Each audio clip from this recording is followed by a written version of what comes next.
midnight screams. So why is it called Hollow Skin Grove? Eli finally began a few minutes into our hike. I don't know, Heather returned. Probably named after a type of tree that grows around here or something. What? That's a lame answer. What do you mean you don't know? Isn't it your job to research the locations before we check them out? Well, yeah, but the location names aren't always the important part. Just because an area is allegedly haunted doesn't mean it'll be named after the legend. Yeah, it does. That's like 90% of haunted locations. Goatman's Bridge, Amityville House, Gettysburg Battlefield. Okay, well, Goatman's Bridge is a nickname given to Time's Alton Bridge. Times it was named something else before it was haunted. Same thing with the Queen Mary. The boat isn't actually haunted by the Queen, dude. Look, all I'm saying is that Hollow Skin Grove definitely sounds like a location based on a local legend, more than the local flora. Heather shrugged. I don't know what to tell you. When I looked into it, all that came up was mentions of it in online forums, and nobody had seemed to actually walk all the way out to the place to confirm what it was.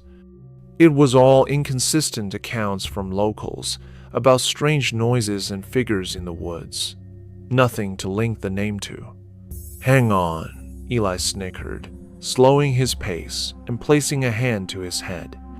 You're telling me that we're walking miles out into possibly gator-infested bayous on the word of inconsistent accounts? Look, Eli, we're already scraping the bottom of the barrel here. We've hit all the big ones that we can afford to drive to, so unless you want to start funding plane tickets out of state, this is the best we get. My friend put his arms up in defeat, then crossed them with a smirk. All right, fine. I'm just saying, we already drove 3 hours to get here, so it better be worth it. What's one of these so-called accounts? Convince me. I saw a slight smirk appear on Heather's lips, eager to finally flex her knowledge. Well, like I said, there was a lot of the usual stuff. People hearing noises late at night, screams, moans, ghoulish wails, standard ghost fare. She mocked, wiggling her fingers. But the thing that got me was the disappearances. One of these spots. Jackson finally cued in with a chuckle. How many this time? Allegedly? Quite a few. I didn't look into records and stuff for authenticity, but there were a few people who claimed it and gave names, so there has to be merit. A lot of decent-sized towns surrounding this area, so it's not unbelievable that the population could get lost out here. Jackson kept his hands stuffed in the pockets behind his overalls, but adjusted his shoulders nervously. I mean, isn't it possible that they just sort of got stuck in the swamp somewhere, fell into the water and a gator got them? That caused Eli to stop in his tracks. Oh, come on, Heather. Really? Is that what we're walking into? I am not wading into the bog. Okay, would you two chill with the gators? Heather rolled her eyes. This area is clear. There haven't been wildlife reports on crocs in a long time. I made sure of all that. You think I'd want to be out here if that were the case? Hey, don't lump me in with Eli, Jackson chuckled. I was simply pointing out the possibility that maybe those wails and vanishings were not so paranormal. Always healthy to have a stick in the mud along for the ride on our paranormal hunting crew, I quipped at him with a smug. Look, keeps us grounded. He flipped me off. Well, if y'all would let me finish my debrief, I could probably diffuse any skepticism you may be having, Heather teasingly huffed. Right. Carry on, I urged her. I had already heard the tale that I knew she was about to tell when she texted me about the spot, but I was eager to hear it again. Thank you, Shell. She gleamed showily before setting her face back to its ominous glare. So there's all these disappearances, right? And that's creepy enough, but get this. There's this guy on one forum, and this area is super low-key, mind you. Not the kind of place that people would actively just make shit up over like other urban spots. This guy comes in with this story about how he's out in the woods fishing, right? It's secluded, it's peaceful, and there seems to be a decent amount of fish, so he hangs around for a while and gets carried away till the sun sets to about where it is now. I can feel the hot, humid air around us chill a bit as Jackson, Eli, and I look at the sky that Heather gestures to. The sun's nearly set below the fingers of the surrounding trees, casting the world in that silvery blue haze that comes with twilight, that scarce hour, between the hushing of birds and the waking of crickets, a limbo where the comfort of day meets the unknown of night. My excitement grew as Heather continued. Now, according to him, he's a rugged redneck type, the kind that doesn't scare easy and certainly doesn't fear the dark. But he says that as the lights start to dim, he starts getting this eerie feeling. The air starts to smell rancid, and not like the usual swamp stench. He said it was pure rot, dead fish, and hot old meat. So he's standing there on the shoreline near the water, starting to get a chill up his spine, and he's finally about to leave. But then he hears a slosh across the way. Heather stuck her boot out to a spot where enough water pooled to make a puddle and dragged her foot roughly through it, acquainting our ears with the same sound the man must have heard. He looks up, and there among the trunks of the willows and water oaks that are sticking out of the bayou, he sees this man. Oh shit, Eli mutters, a tinge of excitement to his tone.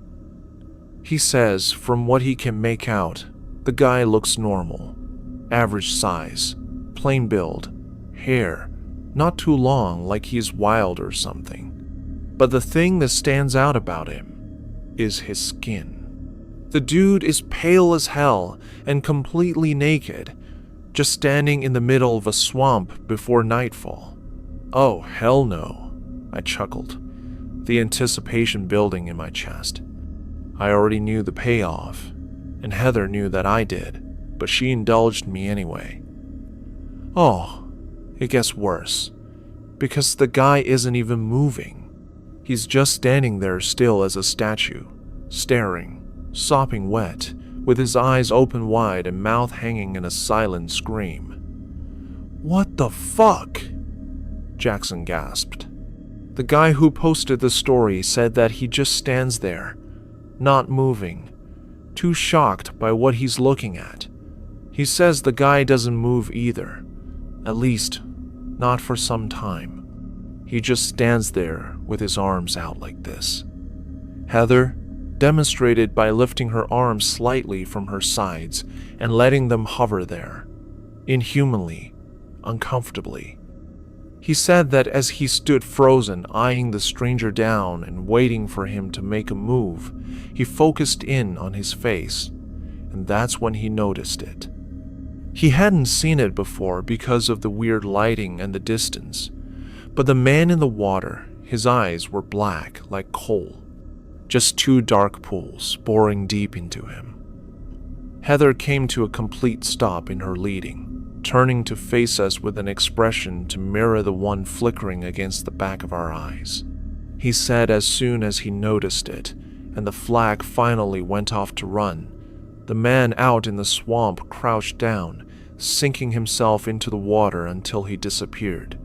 He said the last thing he saw as he snatched up his rod and ran was bubbles on the surface slowly gargling toward him. We'd all been so invested in her story that we hadn't even realized we'd reached the end of the walking trail. So all of us jumped a bit as Heather backed up without looking, sloshing into the water of the bayou until it rose to her knees. With an innocent smirk, she said, "Well, come on in." The rest of the way we moved by pond. Eli, Jackson, and I all looked at one another, and with varying degrees of confidence, checked our waders, then sloshed in after her. And there it was. With the finale of Heather's masterful storytelling, I felt it. That shiver up my spine, that anxiety in my gut, the sweet, sweet adrenaline of fear that only the unknown could bring. It was the high we all chased. It was the reason we did what we did. A lot of people wouldn't fancy the idea of willingly going somewhere they thought might be haunted. But me? I lived for it.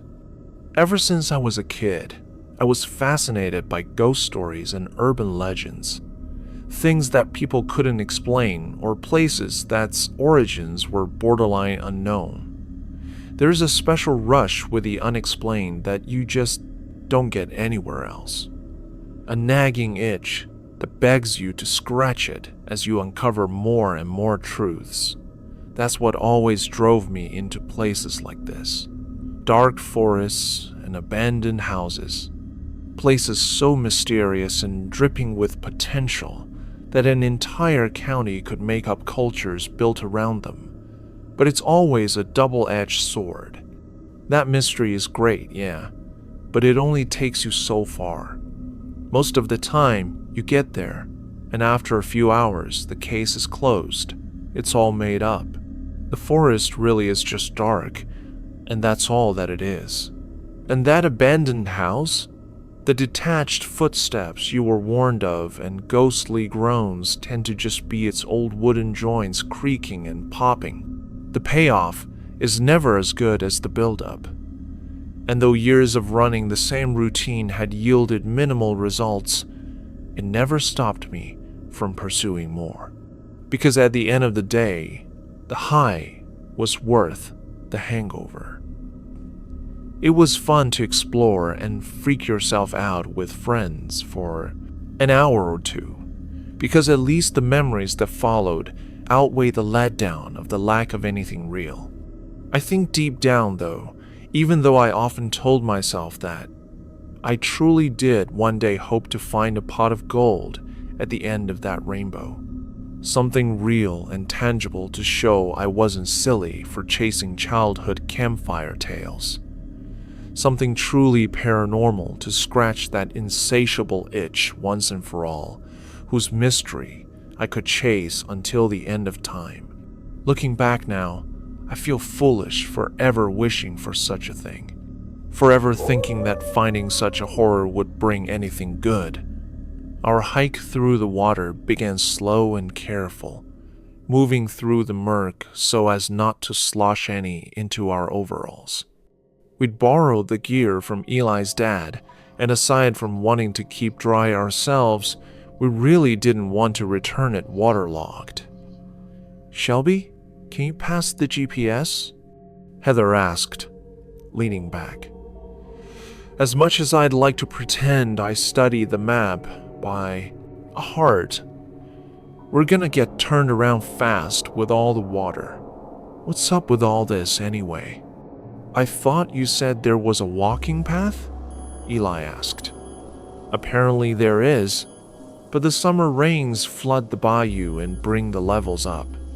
Someone on the forums who came out here said the place is more worth coming like this anyway, adds to the creep factor."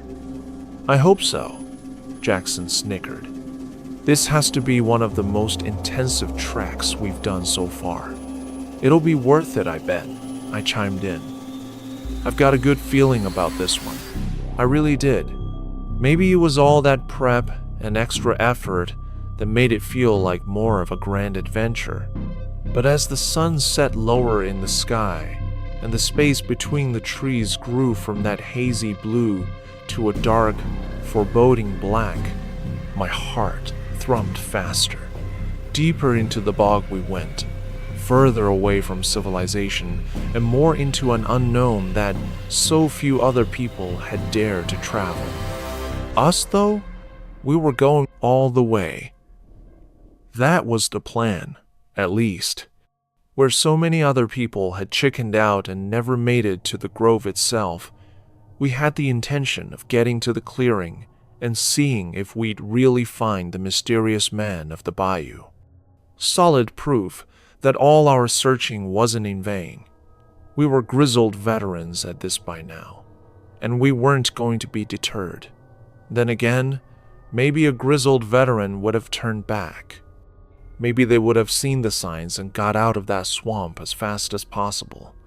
Maybe it was so many years of that nagging itch that drove us deeper into those woods against our better judgment. I didn't start to feel it until the twine. We had been moving for around half an hour, Heather guiding fearlessly in the front. Eli was behind her, then me, then Jackson heading up the rear.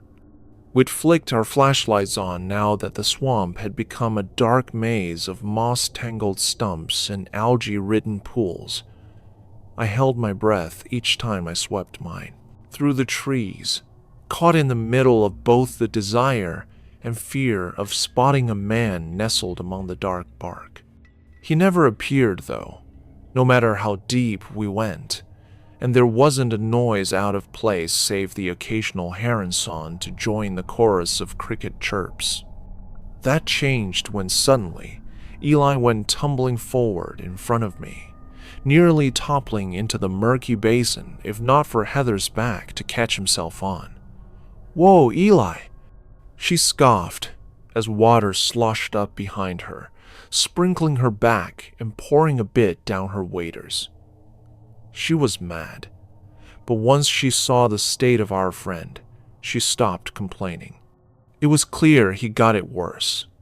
All of us tried to be sensitive, but we couldn't help but crack snickers as Eli stood back up, water dripping down his face and shirt as he glared unamused.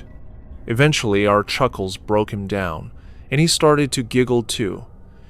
Yeah, laugh it up. It was bound to happen to one of us eventually. There was no way we made it out of here dry. Of course it happens to you too, man. Jackson shook his head. You good? What'd you even trip over? I think a root or something. Whatever it was hooked my foot good. Maybe it was this, I offered, shining my light in the space between him and I. Up from the depths, a thin line of string had surfaced. We all gathered to look and saw that it was just simple twine, coarse hairs tangled together and bound to make a rope just thicker than a plastic straw. Heather reached out and pulled it up with a finger. We had gloves on, so none of us had qualms about touching it, but she still couldn't hide her disgust as the string dripped with pond scum and algae. Beneath it, we could barely make out the fibrous bright white the twine once was. This looks man-made, Heather noted. You did say this was a walk path, Jackson replied, grabbing one end and tugging. At first, we thought the string was simply loose, but as he pulled, more emerged. From the water, going taut somewhere beneath the surface near a tree, like it was tied to the stump. If this is a flood area, they probably strung these up to make sure people could still find the trail. I guess that would make sense. I nodded. Eli hesitated a moment before responding. Either that, or it was a fence to warn to keep out. That sent another chill across the air, this one much stronger than the last. It was night now, and though Heather's recount was scary, nothing was more exciting than being closer to the grove, possibly finding the border that warned there was no going back. Still, Even though I bought the boys' theories, something about the string put me off. It was unusually low to the ground for a guiding line, and though it could have slipped, it was also white. Wouldn't something for safety be a more fluorescent color like yellow or orange? Heather didn't help ease the feeling as she spoke, tugging the coil tight again and tracing it with her eyes between GPS glances. Well, my money is on Jackson. The rope leads along the same path we need to walk. That's good to know. If we get lost from your terrible navigation, we can use this to get back, Eli smirked. Heather flipped him off before turning forward and continuing on, the rope still in her hand as a railing. Everyone laughed at the interaction and moved on, but I couldn't give more than a courtesy chuckle. The rope on the abandoned path in the middle of nowhere that rarely anyone ever walked led along the same path we were on.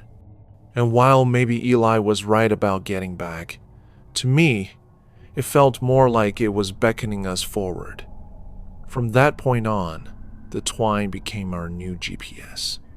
Before, Heather had to stop now and then to orient us, but with the rope, it was always winding onward in the exact path toward Hollowskin. Maybe Jackson was right, but the longer the rope ran, and the more stumps we found it lassoed to, the less it sat right with me. If this trail was really so obscure and unknown, why would someone take the time to hang lines up around it? We'd been down roads far more traveled with fewer safety precautions. Still, I didn't say anything yet. Nobody else seemed bothered by the occurrence, so I left it be, lest I amp up the fear too early into the journey. Turns out, I didn't have to. Our second omen to turn back came another 10 minutes later. We heard our first abnormal noise. Eli and Heather were small-talking about the surrounding trees, pointing out a few barkless types that could be considered hollow-skinned. How is that hollow-skinned? Eli snorted. It would have to be a tree with all bark and no trunk, not the other way around. Whatever. People name things weirdly all the time. Why do we call it a driveway when it's where we park? Eli ignored that excuse and looked around. These trees are pretty weird, though. They look like regular oaks, so why do so many have their bark missing? Maybe termites, or something about this area makes it rot off. Heather Fake gasped, then turned back and slapped his shoulder to a halt. Maybe the skin falls to the ground and becomes, get this, hollow. Boo! Eli scoffed Jackson, and I just sat, listening to their bickering with amused grins. The only other noise being the ambience of our sloshing and the nocturnal fauna. Then it wailed out. It was distant, yet too close for comfort, somewhere just off in the trees beyond our flashlight beams. A shrill, raspy whine. It was low and crackly at first, but slowly whinnied out to a steady tune after a moment, like somebody slowly scraped at an untuned violin string. It was impossible that we imagined it, because the forest heard it too. The symphony of the night went hushed around us, and our sloshing stopped. All flashlights shot in its direction, and the four of us held perfectly still, not even rippling the water pressed against our pants. We stood that way for what could have been an hour, and the whole time I don't think I heard a single person take a breath. But then water sloshed from behind a tree. At that, I let out a yelp, and Eli swore under his breath. All of us pivoted in the water and took a few steps back, but with the murk pushing back against us, we didn't make it far. Whatever was coming at us was much faster, and we didn't stand a chance. In the chaos, Heather finally managed to shine her beam in its direction to get a clear view of our attacker. An unoffended river otter squinted its eyes as we rudely blinded it before ducking away from us and submerging in the water. All of us stopped our frantic thrashing and panted before turning inward to make eye contact. In our wild sprint, we'd all joined Eli among the wet and waterlogged. Slowly, we broke into laughter. All right, that may be the most terrified I've ever been on one of these expeditions, Jackson chuckled. That scared the piss out of me. Literally, Eli said, looking down. You all may want to clear away. Shut up, Heather splashed him, wiping her own face and sighing. God, when people said they heard things out here, I thought for sure it was just gonna be owls or some shit. What the hell was that? There's no way it was the otter, I chuckled nervously. I was amused by the whole situation myself, but admittedly, I was still pretty freaked. It came from way past it. It could have been a bird call, Jackson pondered, looking back to the shadows we'd heard the sound from. There are some animals that sound creepy like that. Hell, even mountain lions at night sound like women screaming. Maybe, Eli agreed, but whatever it is, I don't think I care to find out. Was that a good enough fill for this trip? We all got a good kick of adrenaline and were soaking wet, so I think that's a win in my book. Finally, having an out, I jumped in. Yeah, honestly, even if that was an animal, I don't know if it's one we want to see, not if it sounded like that. I think I could chalk that up to ghost-proof and be happy. What? Seriously? Heather scoffed. Guys, we've already hiked for an hour. The glade isn't much further. We may as well go the rest of the way. I thought the whole goal was to do what everyone else couldn't. Remember? Eli made a face. Heather, did you not just hear that? There's no way you want to go closer to whatever that was. I was just going along with the animal thing to keep from freaking, but it was not natural. It kind of sounded mechanical, Jackson said, like an instrument. Okay, and so what? Heather shrugged with a smile, trying to not seem too eager. I thought the whole reason we did these trips was to find the paranormal. And now that we've finally got something truly weird, we just want to run? Well, the real paranormal is a lot freakier than convincing ourselves we heard something, Eli said. Heather kept her face high for a moment, trying her best to still win us over with confidence, but when she saw that nobody was biting, not even me, she broke with a sigh. Well, I'm still going to go. It can't be more than 5 more minutes of walking. Sticking the GPS out, she handed it to Eli. He shook his head. Heather, no way. What? I'll be fine. I can just follow the rope back. I'll be right behind you guys by the time you get back to the car. No. Nuh-uh. I know what you're doing, Eli threatened. She cocked her head. What am I doing? You know that if you go alone, we're not going to let you. No, seriously. I want you guys to go back to the car. I don't want you to be miserable out here. If you're done, I just really want to know what's up with this place. Heather's eyes fell on me as she said that, and suddenly, guilt weighed heavy in my stomach. I sensed she was being genuine, so I shouldn't have felt bad if I wanted to leave. But it wasn't that. Heather was ride or die. She'd followed me into more places than I could count, and all of it was for nothing. Now, here we were with something that actually had potential. something I'd looked for my entire life, and I was running from its literal call to adventure. What kind of friend would I have been if I'd made Heather go at it alone? "I'll come too," I spoke softly, a smile turning at my lips. "Well, I guess we all go then," Jackson jumped in. "We aren't just gonna let you two get lost out here." Heather tried to protest. "No, guys, seriously. I don't want you to." Yeah. So noble thanks for the offer. "Come on, ladies." Eli sighed, brushing past us and following the GPS he now held in his hand. Heather turned back at me with a beaming smile, then quickly faced forward, tagging close behind a grinning Eli.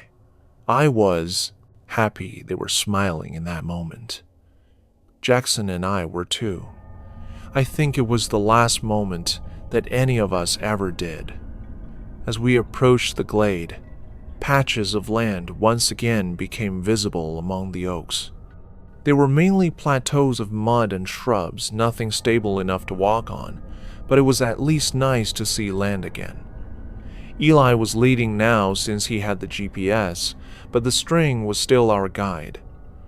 Its slimy slick coat gunked our gloves as we tugged along it, shining our beams in every direction to make sure nothing caught us off guard again. As we moved, that squeal on the horizon kept looping in my head like a bad song, making my skin crawl and itch the closer we got to its source. I imagine how much more chilling it would have been to hear it from the distance we now stood only a few yards from the grove. Ahead, I could see it. The trees got denser a dozen yards ahead, then beyond, opened up into a small pond the size of a neighborhood cul-de-sac. The trees had been ominous with our lights dancing between them, but somehow the open space was even more foreboding. The still algae-topped water could hide anything below, and with the fisherman's story still fresh in my mind, I kept thinking about that pale, naked man with soulless eyes rising from the depths. Before we reached it, however, there was one more stop, one final chance for us to turn around. Protruding from the water a few yards in front of us, our flashlights skimmed across a small island of muck and pond scum, a plot of land just barely gasping above the surrounding flood. The rope led straight onto the platform, but there was no tree that it was tied around this time. Instead, it roped onto something nestled among the shrubs that contrasted the dark muck harshly. As we approached with caution, I tried to make out what it was, but something paused our progress. "Ow, shit!" Eli suddenly blurted. We all hesitated behind him, and our heads popped out of line to see what the holdup was. "You good, man?" Jackson called. "Yeah, there was just a huge-ass thorn caught on the rope that stuck me, punched straight through my glove." We broke formation and sloshed forward, gathering around to investigate. Eli held his hand beneath the beam of his light until one of us offered our own, to which he plucked out the pale barb that had stuck into his hand. It was a milky white and straight like a needle. I furrowed my brow, finding the color and shape odd for a thorn bush, then turned to check the spot in the twine that it got bit by. "Oh shit," I gasped, running my beam along the rope. The whole thing was covered in them. They weren't all as big as the one that got Eli, but beneath the mud and grime that had been coating the string, I finally saw them. Tiny little barbs frayed from their binding. At first, I thought the twine was just old and tattered, but the closer I looked, the more I noticed it was by design. The quills all furled out in the direction we'd come from, and as I checked my glove, I noticed there were several that had caught the latex but not been able to puncture. My breaths grew rapid as I hastily plucked them out and threw them away from me. Eli and Jackson turned to see what I saw, then grew worried looks on their faces. Eli tugged loose his glove and looked down at his palm to find that the spot where he'd been pricked was already turning red and inflamed. The three of us were so confused and horrified that we hadn't even noticed that Heather had strayed a few feet away. Before any of us could commentate on the matter, she called out with utter distress in her voice, "Oh my God." The three of us turned to her, then looked past where she was looking. On the island, the pale objects in the bushes were finally visible. Bones. More specifically, a ribcage. They were far too large to be a human's, but bones were bones nonetheless. Almost in a trance, we all sloshed closer, our collective hearts banging the same dread-filled drum. It was a cow, large and half stuck in the mud. Its legs had sunk beneath the murk as it collapsed onto its side, leaving only its top half exposed. Its neck ran in a jumbled mess of parts to where its skull lay half peering out at us. But all of that was only the parts that we could confidently make out. Because while it was clearly a cow's skeleton, something was horribly, horribly wrong with it. Scraps of flesh and fur still clung to bits and pieces of it, as well as a strange, spongy red meat, porous with holes and glistening in our lights. Its bones in places along the ribcage had seemingly grown outward, fusing together as spots to make solid bridges, almost like a barrel of bone and marrow. All of that maybe could have been explained away by strange decomposition conditions or a birth defect. But what we couldn't deny was what covered the rest of it. Along its femurs and spinal cords were strange bubbles in the felt bone, bumps like the burls on a tree. Half its skull was unrecognizable this way.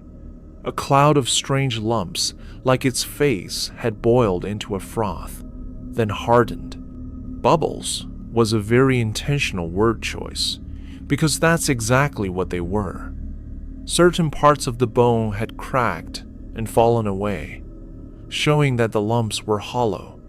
It was as if the beast liquefied, then hardened in a matter of moments. None of us had any words, and none of us could move. Only stare down at the abhorrent thing glued to the swamp floor beneath our feet. I remember as we all tried to process what we were seeing, I could only muster one single, horrifying thought. A body this decayed would have certainly been sunken beneath the water during the flood.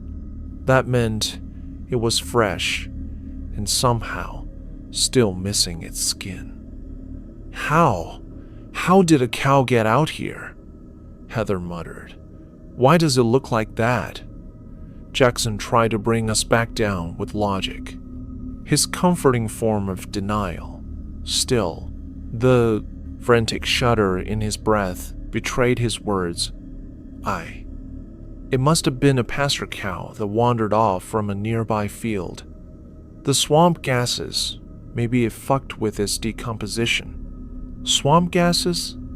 Heather laughed with no humor to her tone. Jackson, you'd need nuclear waste to do that to a body. What the fuck is this? I don't know, I cut in. But we've seen enough. We need to leave. Now. Heather looked down at the body, with wide eyes and shallow breath, nodding in agreement.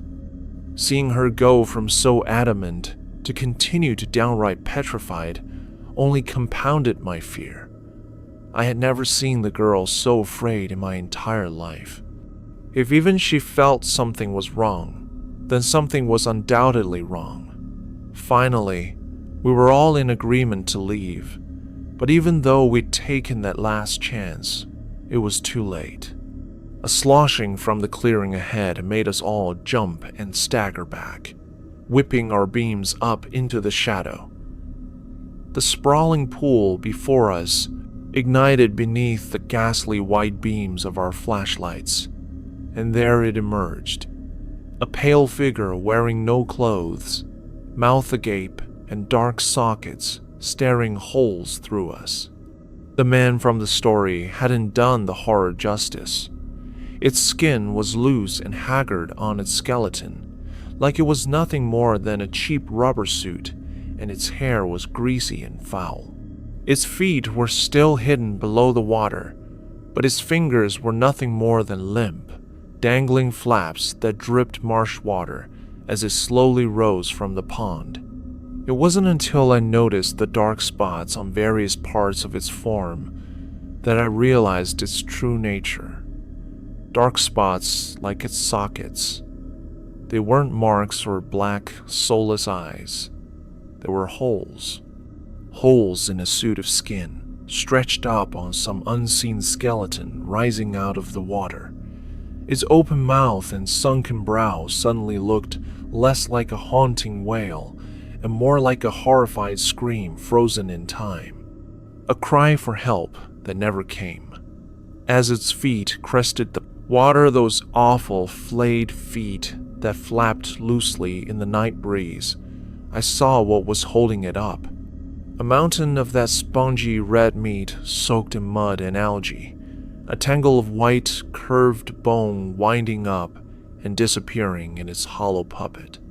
Pale, worming tendrils waved from the holes in the crimson flesh, not dissimilar to the ones on the rope we'd been holding, and my stomach turned over in my gut.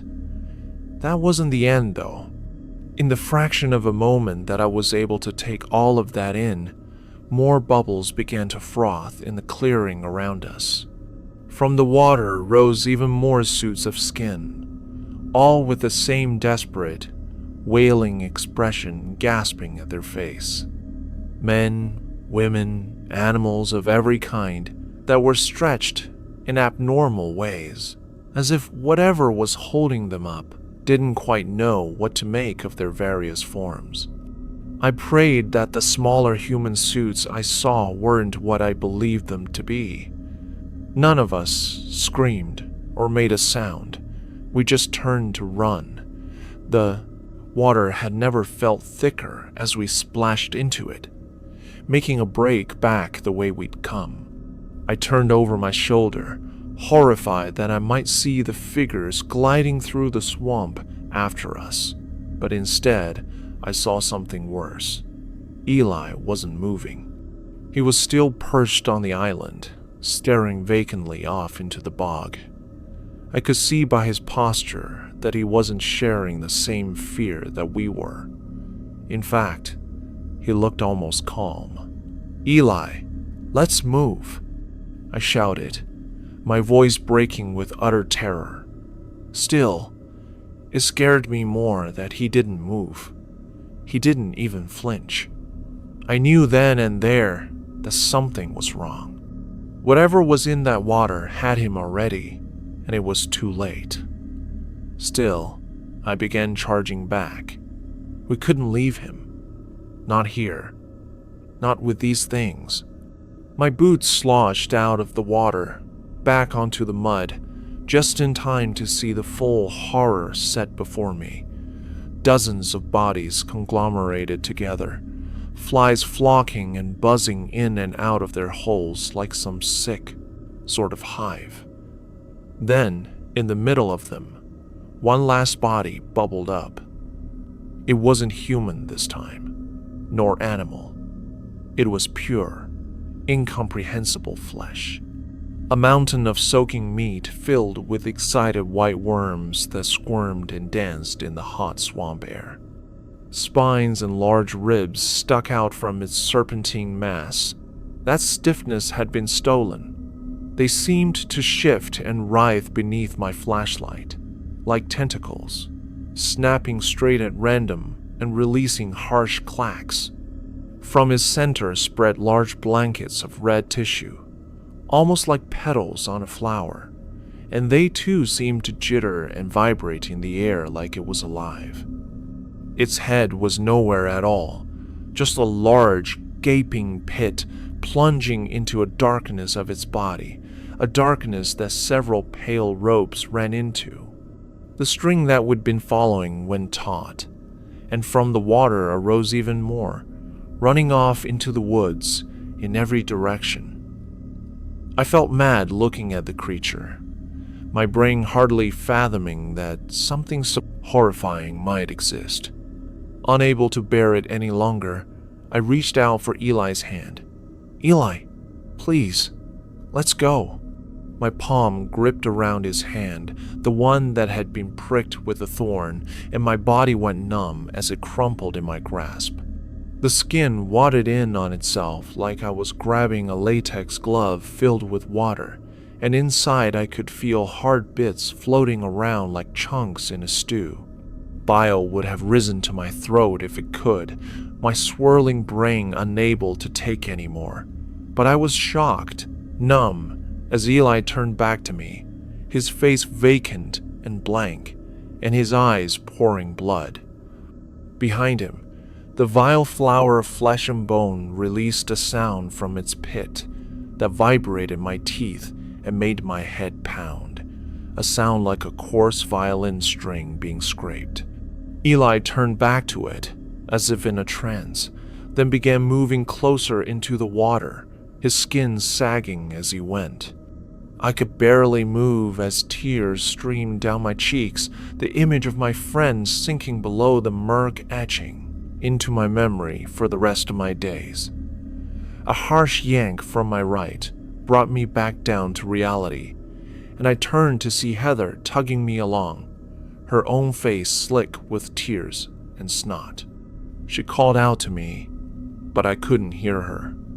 The world had gone silent. Still, her expression demanded loudly without sound, and my body followed it instinctively. Run. So we did. I don't know how long or how fast, but we simply ran. Eli had the GPS, which meant we had no clue which way we were going, but it didn't matter. So long as it was away from that thing at the heart of the glade, it didn't matter. My legs had been aching from the miles of water we'd already pushed through, but they were in a whole new pain as they pumped to their absolute limit. It felt like running in a dream, that slow, painful slosh away from something out to tear us limb from limb.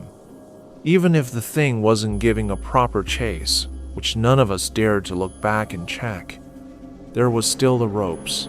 Each spear of our legs into the water was a heart-pounding gamble. Each push forward was filled with dread, that we might feel the prickly tongues of the living flesh catch our guts and turn us into the same living soup that it had to Eli. His name hurt to think. It hurt even more with each step we ran away from him, leaving him to whatever fate had swallowed him whole. I don't remember when I blacked out, or for how long, but when I woke up, it was to a flurry of family, doctors, and police. Apparently, the three of us had been found collapsed on the side of a road near the swamp's edge, covered in blood and rambling incoherently. None of us remembered this, too exhausted to even think past that point.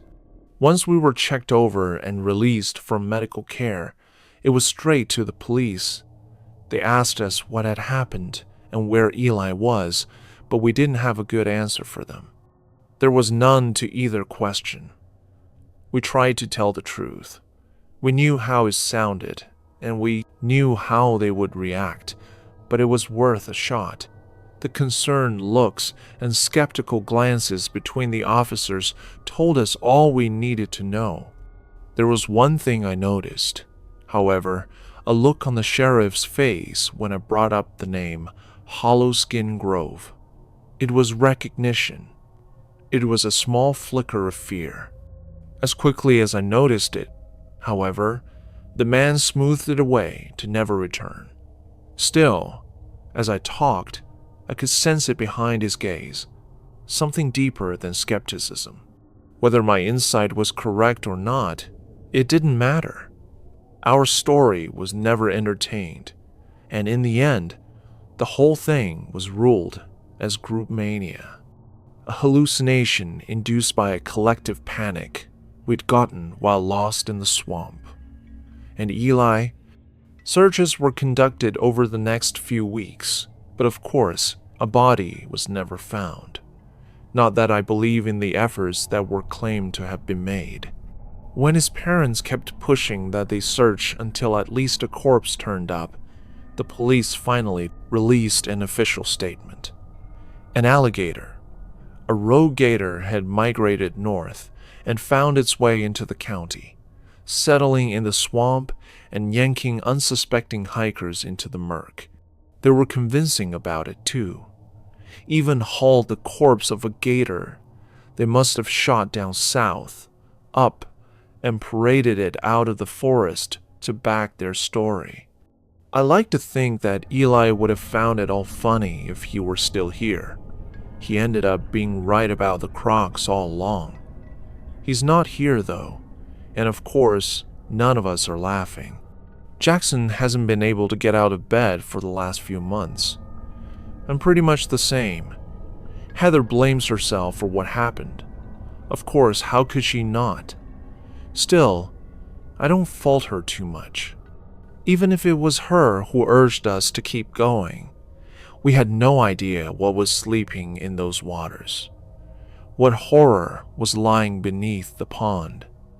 We do now, though. We know far too much. I suppose that's why I'm writing this. Because unlike the others, we did what we had set out to do. We went to the end of Hollow Skin Grove and found out what was there. So despite what you see about it, hushed whispers on forums and in the quiet corners of the internet, I'm begging you, if you're a thrill seeker like we once were, don't go to Hollow Skin Grove. I assure you, whatever it is you'll find there is more horror than you ever want to witness.